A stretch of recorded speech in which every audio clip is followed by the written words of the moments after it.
Hello बच्चों, मैं आपको बताने जा रही हूँ बौद्ध शिक्षा से आप क्या समझते हैं और बौद्धकालीन शिक्षा के प्रमुख उद्देश्य का वर्णन कीजिए। देखिए, बौद्धकालीन एक शिक्षा थी जिसे बौद्ध धर्म से अपनाया गया था और इसके शिक्षा के साथ साथ, शिक्षा के अवसर के साथ साथ इसमें क्या था, धर्मों का भी ज्यादा प्रचार किया जाता था। इसमें कहते थे कि इसमें सब चीजों का ज्ञान प्राप्त कराया जाता था और अपने धर्म के विषय में ज्यादा जानकारी दी जाती थी। इसमें बौद्ध धर्म से आप क्या समझते हैं, बौद्ध शिक्षा के प्रमुख उद्देश्य का वर्णन कीजिए। अब देखिए, बोध काल क्या था। बोध काल क्या था? बोध काल में स्त्रियों अर्थात बालिकाओं को शिक्षा दिए जाने की सुचारू व्यवस्था थी, यानी कि जो बालिकाएं थी उनको पूर्ण रूप से शिक्षा प्रदान की जाती थी और अच्छी शिक्षा प्राप्त कराने की जाती थी। इस काल में अनेकों विदेशी स्त्रियों का उल्लेख भी किया जाता था। विदेशी मतलब तीव्र बुद्धि वाली। विदेशी स्त्रियां किसे कहते हैं? तीव्र बुद्धि वाली। तीव्र बुद्धि वाली स्त्रियों को ज्यादा शिक्षा प्रदान की जाती थी, जैसे अनुपमा या संवेगा, विजया या सुबह जैसी स्त्रियां थी। ये इनको ज्यादा तीव्र बुद्धि वाली स्त्रियां थी, जिसके द्वारा बौद्ध काल में अनेक स्त्रियों को बौद्ध धर्म में प्रचार एवं प्रसार से महत्वपूर्ण योगदान दिया जाता था। और इन्हीं स्त्रियों के द्वारा क्या धर्म का प्रचार किया जाता था। प्रचार किया जाता था, प्रचार प्रसार मतलब एक प्रचार करना और योगदान भी दिया जाता था। और लेकिन यह कि बौद्ध काल में केवल उच्च धर्म की स्त्रियां ही शिक्षा प्राप्त कर पाती थी। जो उच्च धर्म की स्त्रियां थी वो ही शिक्षा प्राप्त कर पाती। उच्च धर्म जानते किसे कहते हैं? ऊंचे धर्मों वाली। ऊंचे धर्मों की जो स्त्रियां, लड़कियां हुआ करती थी, उनको ही ये शिक्षा प्रदान कराई जाती थी। लेकिन बौद्ध मठों में बालिकाओं को उच्च शिक्षा की व्यवस्था नहीं थी। लेकिन जो बौद्ध मठ थे, जो थोड़े निम्न वर्ग के थे, उनको ये शिक्षा प्राप्त कराने की व्यवस्था नहीं थी। इससे अब इसके मैं बताती हूँ, बौद्धकालीन शिक्षा के प्रमुख उद्देश्यों का वर्णन कीजिए। अब उद्देश्यों में क्या आते हैं?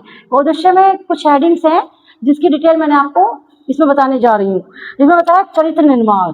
बौद्धकालीन के द्वारा क्या था? यह जीवन ब्रह्मचर्य, संयम, सदाचार द्वारा निर्मित था और निर्माण किया जाता था। इसके द्वारा चरित्र का निर्माण किया जाता। चरित्र किसे कहते हैं? एक योगदान दिया जाता है किसके ऊपर? चरित्र के ऊपर।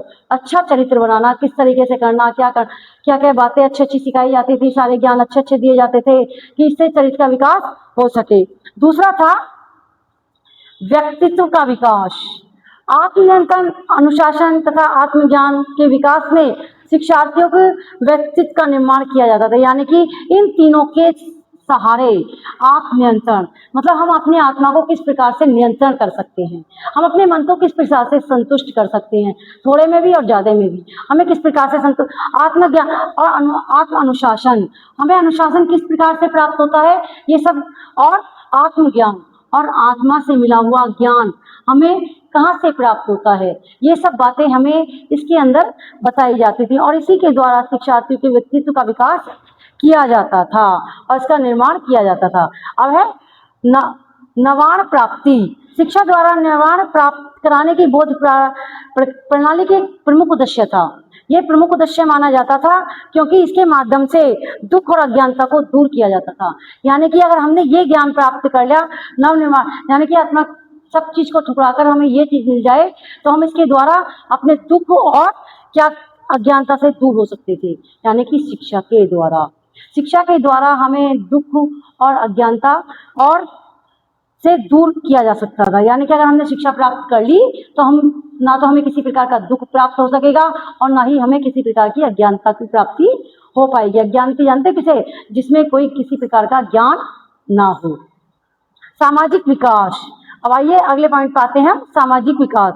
सामाजिक गुणों का विकास व्यवहारिक और व्यावसायिक शिक्षा के आदि के विकास के शिक्षा के द्वारा किया जाता था। समाज का विकास जो किया जाता था शिक्षा के द्वारा किया जाता, क्योंकि व्यवसायिक में भी क्योंकि शिक्षा होती थी तभी वो व्यवसायिक में अपना कार्य आरंभ करते थे और व्यवसाय को यानी कि व्यापार को आगे बढ़ाने की संतुष्टि रखा करते थे, आगे बढ़ाने को प्रोत्साहित किया करते थे और आगे बढ़ पाते थे, क्योंकि शिक्षा होगी जब वो अपने व्यापार को आगे बढ़ा पाते थे।